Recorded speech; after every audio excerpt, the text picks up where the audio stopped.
Electronics पहले नहीं करवाएंगे, इलेक्ट्रॉनिक्स जो है वो अंत में करवाएंगे, सबसे लास्ट में।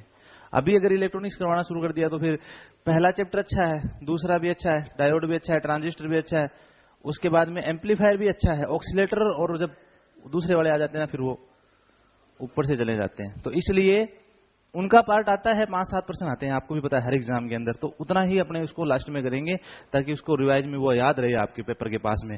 ये चीजें जरूरी होती है जो ज्यादा पार्ट कैरी करती है। ट्रांसफार्मर, जिसको हिंदी में अपने क्या बोलते हैं, परिणामित्र। क्या बोलते हैं, परिणामित्र हिंदी में बोलते हैं इसको। और आपको नाम से ही पता चल रहा है, ट्रांसफॉर्म शब्द का अर्थ सभी को पता होता है। ट्रांसफॉर्म का मतलब क्या होता है कि स्थानांतरण करना एक स्थान से दूसरे स्थान पर, ठीक है। अब वही युक्ति जो पावर को एक स्थान से दूसरे स्थान या एक सर्किट से दूसरे सर्किट पर ट्रांसफॉर्म करती है, वो क्या कहलाता है, ट्रांसफार्मर कहलाता है। आगे बात समझ में ये, ठीक है। ट्रांसफार्मर जो होता है वो पावर को एक सर्किट टू अनदर सर्किट क्या करता है, ट्रांसफॉर्म करता है विदाउट चेंज। समझ में आ गई बात ये।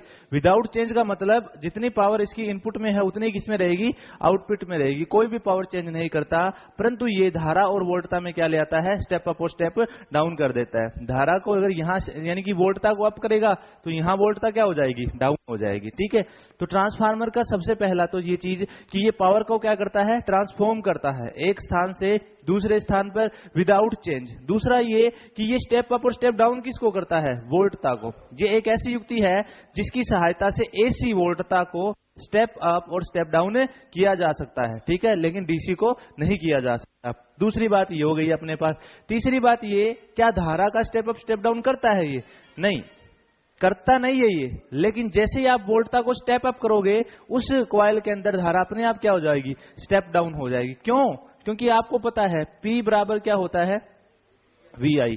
अगर ये इनपुट पावर है और दूसरी तरफ मैं आउटपुट पावर मानता हूं तो वो भी क्या होगी, P बराबर में VI। तो इन दोनों के पावर रेशियो को बैलेंस रखने के लिए यानी 1:1 रखने के लिए इनके अंदर अल्टरनेट चेंज होते हैं। कैसे चेंज होते हैं, अल्टरनेट, यानी कि ये अगर बढ़ता है तो ये वाला क्या होता है, घटता है। समझ में आ गई बात ये, क्यों, क्योंकि उतनी ही करंट में भी क्या होने चाहिए, चेंजेस होने चाहिए। तो जिस कारण इनकी पावर क्या रहती है, 1:1 में रहती है। ट्रांसफार्मर चाहे कोई भी हो, चाहे आप अगर बोलते हो कि 500 MVA का ट्रांसफार्मर है तो उसकी इनपुट भी 500 MVA और आउटपुट भी क्या है, 500 MVA। तो आप ये सोचते हो कि इसके आउटपुट तो अपने को 415 वोल्ट मिलती है, आउटपुट तो 415 वोल्ट मिलती है और इनपुट में अपने पास धारा बहुत कम होती है, लेकिन इनपुट में वोल्टता भी तो कितनी होती है, 11,000 वोल्ट होती है या नहीं होती है, आपको पता है सभी को। तो एक तरफ वोल्टता ज्यादा होगी और एक तरफ क्या होगी, धारा ज्यादा होगी। क्लियर है ये चीज, ठीक है।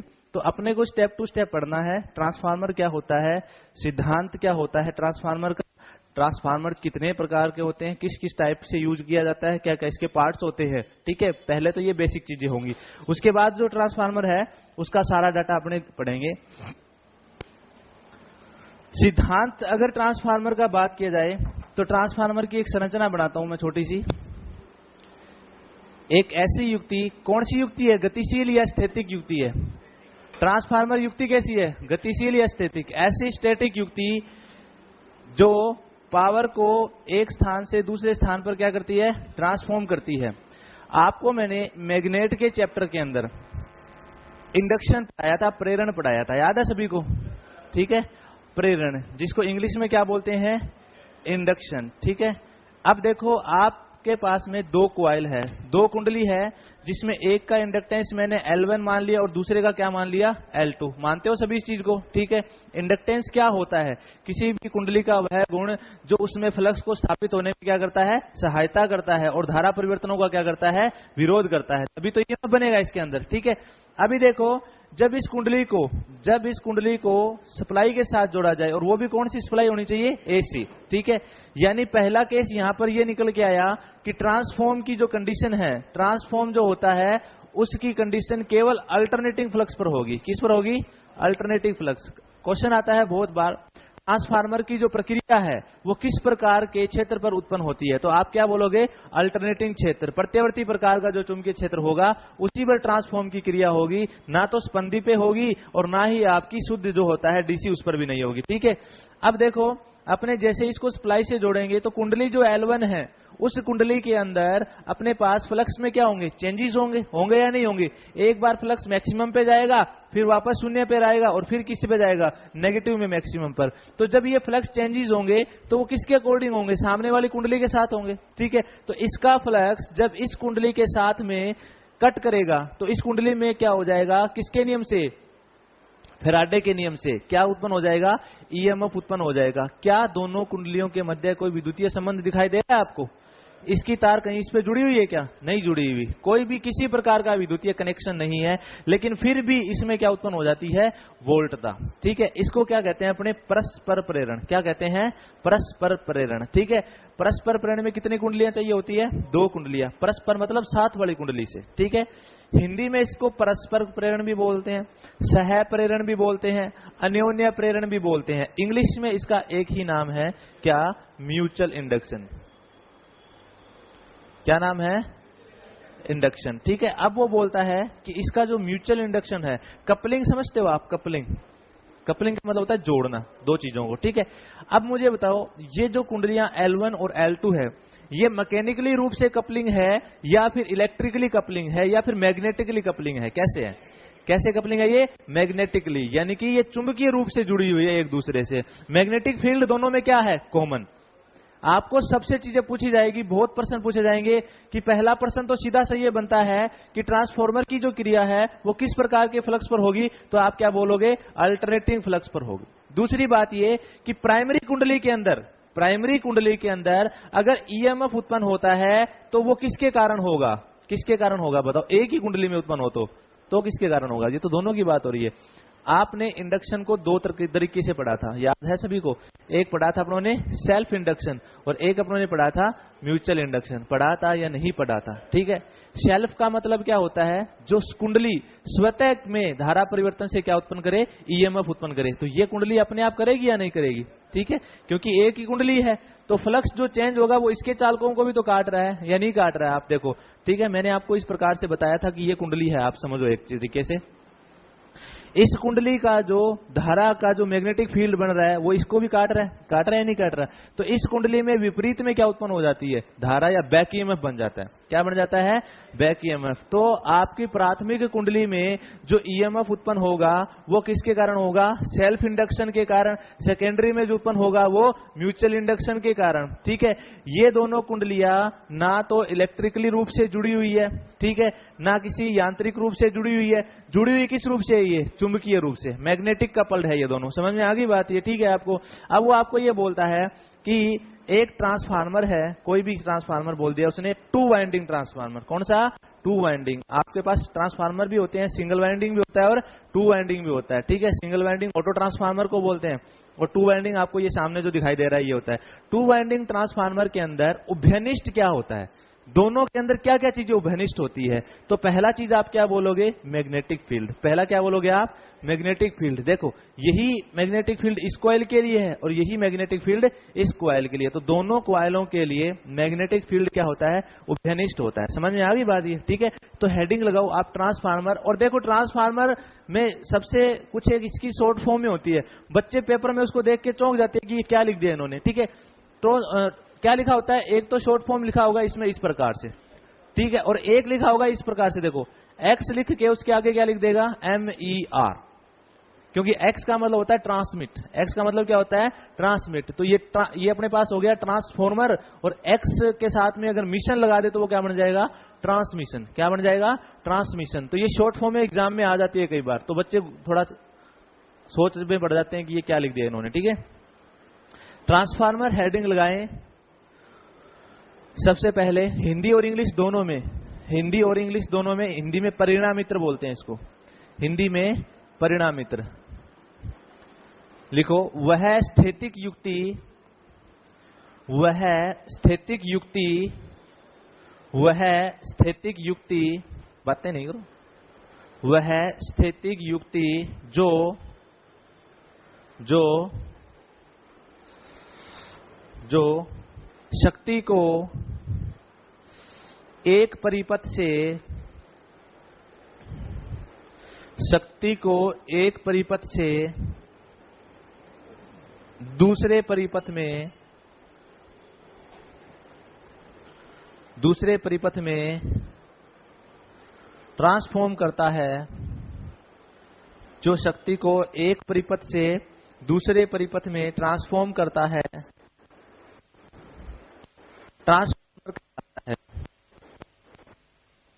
ट्रांसफॉर्मर कहलाता है।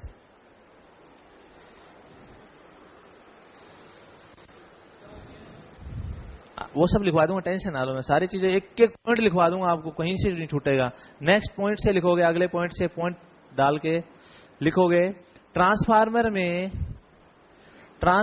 में किसी प्रकार का गतिशील भाग नहीं होता।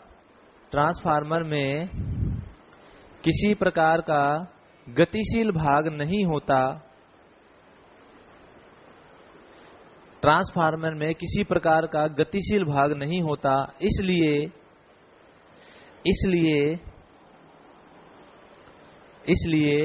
इसकी दक्षता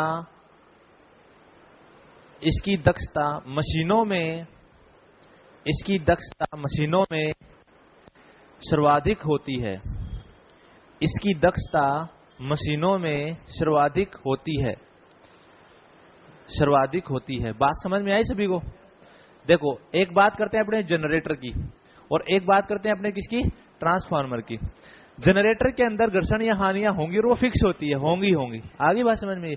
ट्रांसफार्मर में किसी प्रकार की कोई भी अपने पास फ्रिक्शन लॉस नहीं होंगे। और ट्रांसफार्मर के अंदर अपने बोलते भी हैं कि जो ट्रांसफार्मर होता है उसकी दक्षता जो होती है वो मशीन के अंदर, इलेक्ट्रिकल मशीन में सबसे क्या होती है, ज्यादा, क्योंकि ये एक ही युक्ति है जो स्थैतिक युक्ति है या नहीं है।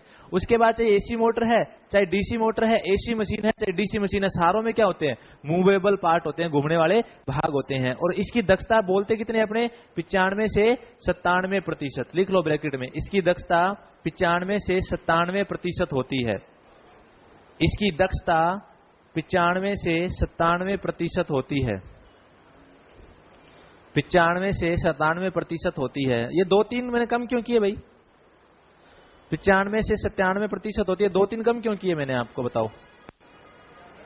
क्योंकि लो हानियां फिक्स होती है ना, फिक्स आयरन लॉस। मैंने लॉस पढ़ाए थे आपको, मैंने कहा था 2 से 3% लो हानियां होती है, कोई भी कोर है चाहे उसके अंदर, ठीक है। नेक्स्ट पॉइंट लिखो, ट्रांसफार्मर, पॉइंट टू पॉइंट लिखते जाओ। ट्रांसफार्मर शक्ति तथा आवर्ती में, ट्रांसफार्मर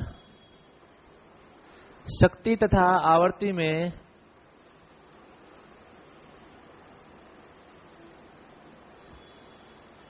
कोई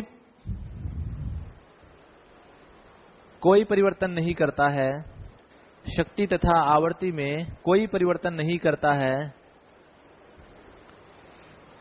कोई परिवर्तन नहीं करता है, अर्थात निर्गत व निवेश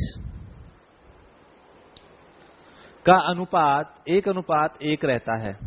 निर्गत व निवेश का अनुपात 1:1 होता है।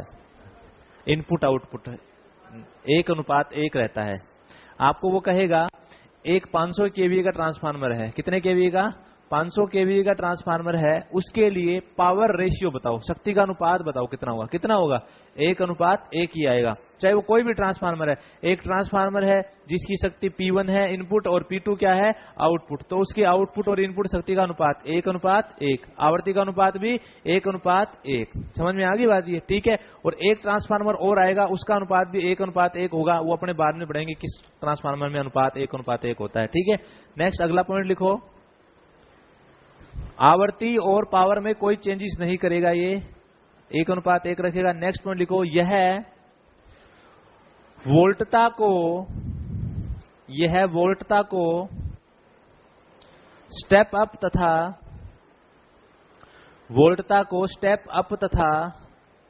स्टेप डाउन करता है। वोल्टता को स्टेप अप तथा स्टेप डाउन करता है, जिसके कारण धारा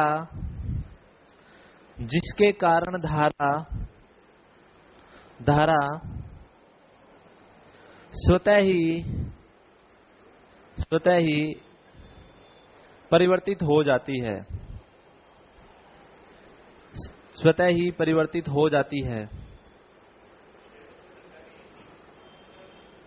हाँ? ऊंचाई, ऊंचाई, ऊंचाई मतलब ऊंचे, ऊंचाई, और एक होता है अपचई, ऊंचाई बोलते हैं उसको हिंदी में। समझ में आती है सभी को हिंदी में? स्टेप अप को ऊंचाई बोलते हैं और स्टेप डाउन को अपचई बोलते हैं। ऊंचाई मतलब जो ऊंचा करता है वोल्टेज को, अपचई मतलब जो डाउन करता है। ठीक है, नेक्स्ट अगला पॉइंट लिखो। ट्रांसफार्मर की दोनों कुंडलियां, ट्रांसफार्मर की दोनों कुंडलियां, दोनों कुंडलियां, दोनों कुंडलियां एक दूसरे के साथ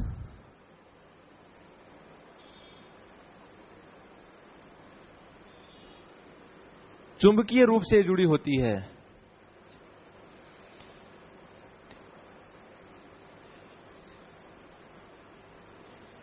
उनमें किसी प्रकार का विद्युतीय, उनमें किसी प्रकार का विद्युतीय संबंध नहीं होता है। उनमें किसी प्रकार का विद्युतीय संबंध नहीं होता है। उनमें किसी प्रकार का विद्युतीय संबंध नहीं होता है। नेक्स्ट लिख लिया सभी ने? उसके बाद लिखो ट्रांसफार्मर, ट्रांसफार्मर प्रक्रिया, ट्रांसफार्मर प्रक्रिया, प्रक्रिया समझते हो? इंग्लिश में बोलते हैं ट्रांसफार्मर एक्शन। ट्रांसफार्मर एक्शन का मतलब वास्तव में ट्रांसफॉर्म की प्रक्रिया कब होगी? जब आपके पास फ्लक्स की प्रकृति का होगा, अल्टरनेटिंग फ्लक्स होगा। समझ में आ गई बात? ये लिख लो। ट्रांसफार्मर प्रक्रिया केवल प्रत्यावर्ती फ्लक्स, केवल प्रत्यावर्ती फ्लक्स, ब्रैकेट में लिख देना एसी, प्रत्यावर्ती फ्लक्स ब्रैकेट में लिख देना एसी पर संभव हो सकती है, एसी पर संभव हो सकती है। इसलिए ट्रांसफार्मर केवल एसी पर कार्य करते हैं। ट्रांसफार्मर केवल एसी पर कार्य करते हैं। एसी पर कार्य करते हैं। इतनी बात समझ में आ गई होगी सभी को? अब लिखो ट्रांसफार्मर का सिद्धांत। सिद्धांत, ट्रांसफार्मर का सिद्धांत।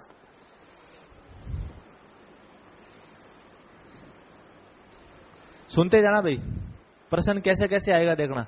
सबसे पहले अपने बात करते हैं ट्रांसफार्मर के सिद्धांत की। पहला ट्रांसफार्मर का जो सिद्धांत होता है वो होगा फैराडे का चुंबकीय प्रेरण, विद्युत चुंबकीय प्रेरण। फैराडे का विद्युत चुंबकीय प्रेरण, इलेक्ट्रोमैग्नेटिक इंडक्शन। आगे बात समझ में? ये पहला सिद्धांत होता है। अगर ऑप्शन में ये है तो आप ये करोगे, ठीक है। उसके बाद वो पूछता है, चलो ऑप्शन में आपको ये नहीं दिया, उसके बाद उसको बोलेगा कि ट्रांसफार्मर का सिद्धांत इनमें से कौन सा होता है, तो आप क्या बोलोगे? स्थैतिक प्रेरण। क्या बोलोगे? स्थैतिक प्रेरण। पढ़ा है या नहीं पढ़ा आपने ये चीज? इसको इंग्लिश में बोलते हैं स्टैटिक इंडक्शन। क्या बोलते हैं? स्टैटिक इंडक्शन, जिसमें चालक और चुंबकीय क्षेत्र किसी प्रकार की गति नहीं करता, ठीक है। फिर वो बोलता है कि तीसरा प्रश्न आपको ऐसा बोलेगा जिसमें ना तो आपको ये दिया होगा ना आपको स्थैतिक प्रेरण दिया होगा, उसमें आपको दिया होगा अन्योन्य प्रेरण। क्या दिया होगा?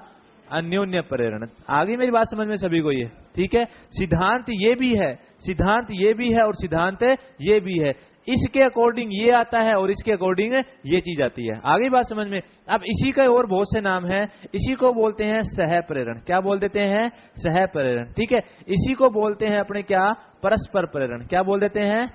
परस्पर प्रेरण। और इंग्लिश में इसको क्या बोलते हैं अपने? Mutual induction. इंग्लिश में नाम चेंज नहीं होता, इसलिए इंग्लिश में पढ़ा करो। म्यूचुअल इंडक्शन इंग्लिश में बोलते हैं, इसको क्या बोलते हैं इंग्लिश में? Static induction. क्या बोलते हैं? Static induction. आगे बात समझ में ये, ठीक है। ये प्रैक्टिकली प्रश्न होते हैं। अब देखो पहले टाइप का प्रश्न आपसे पूछेगा कि इनमें से कौन सा एक ट्रांसफार्मर का सिद्धांत है, तो आपको ये दोनों ऑप्शन नहीं देगा, बोलेगा फैराडे का विद्युत चुंबकीय प्रेरण, फैराडे का अपघटन का नियम, फैराडे का या लेंज का नियम, या बोल देगा लास्ट में ओरस्टेड का नियम। तो कौन सा नियम लगता है आपके पास? फैराडे का इलेक्ट्रोमैग्नेटिक इंडक्शन पहला, ठीक है। सेकंड क्वेश्चन बोलेगा ट्रांसफार्मर इनमें से किस सिद्धांत पर कार्य करता है? गतिज प्रेरण, स्थितिज प्रेरण, अपघटन, इनमें से कोई नहीं। तो आप किस पर बताओगे? स्थितिज प्रेरण पर। समझ में आ गई बात ये। फिर वो बोलता है कि ट्रांसफार्मर इनमें से किस सिद्धांत पर कार्य करता है, वहां पर आपको ऑप्शन मिलेगा अन्योन्य प्रेरण या स्वतः प्रेरण या गतिज प्रेरण। तो अब आप किस पर करोगे? अन्योन्य प्रेरण पर। 3 प्रकार के प्रश्न एक ही टॉपिक से बनते हैं। आगे बात समझ में है, ठीक है। तो आप यहां पर बिल्कुल भी कंफ्यूज नहीं होंगे। ऑप्शन ये भी मिल सकता है, ऑप्शन ये भी मिल सकता है और ऑप्शन ये भी मिल सकता है। कई बार ऑप्शन ऐसा भी दे देता है कि ट्रांसफार्मर जो है वो स्थैतिक प्रेरण के किस सिद्धांत पर काम करता है। तो स्थैतिक प्रेरण किस सिद्धांत पर काम करता है? अन्योन्य प्रेरण। क्योंकि स्थैतिक प्रेरण कितने प्रकार का होता है? 2 प्रकार का होता है। एक होता है कौन सा? म्यूचुअल इंडक्शन, और एक कौन सा होता है? Self induction. ये 2 टाइप का होता है, ठीक है। ये भी पढ़ेंगे अपने, क्योंकि आगे ऑटो ट्रांसफार्मर आएगा। आगे कौन आएगा? Auto transformer. और ऑटो ट्रांसफार्मर में सिंगल वाइंडिंग होता है, तो उसके अंदर कौन सा नियम लग जाएगा? सेल्फ इंडक्शन, ठीक है। इसको उतार लो ऐसे कैसे। ज्यादा लाइनें लिखने की जरूरत नहीं है, मेन मेन चीजें लिखते चले जाओ। सिद्धांत ये भी है, ये भी है और ये भी है। बस आपको ऑप्शन देखना